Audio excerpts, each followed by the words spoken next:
India Prime Minister Narendra Modi G7 country Italia long kachingvai ahut chetong dun lapen la solong G7 country amen nake Canada, France, Germany, Italy, Japan, United Kingdom lapen United States atum henlo bangso kachingvai ponalong country ang bong suluk sudak kavidera phanta chingki chethan pon Bangso group of 7 mate G7 country along alidar ke do anatum Italia long chetong ponsi kachingvai padupon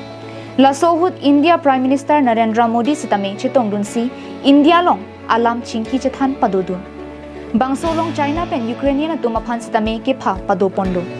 Bonta China Foreign Minister spokesman Lin Jianbang ke kroi kreder jok China bang ke chetong dun de lapen Ukrainian tumtame China pen peace ke doje phan kachingwai long kachetong dun je phan chisiklo Bonta China tum ke kroi kreder jok Ukrainian tumtame chetong dun de lo Lapen group of 7 mate G7 along nonamat Canada, France, Germany, Italy, Japan, United Kingdom lapen United States atum henlo. Lasohut India Prime Minister Narendra Modi lapen Pope Francis atum chetong dun.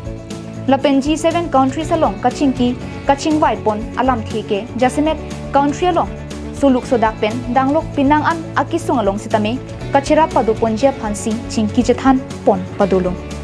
Lapen group of 7 mate G7 along pinang ana country tumaphan kivang je phanta kipha pon padu News report Carbing Long Life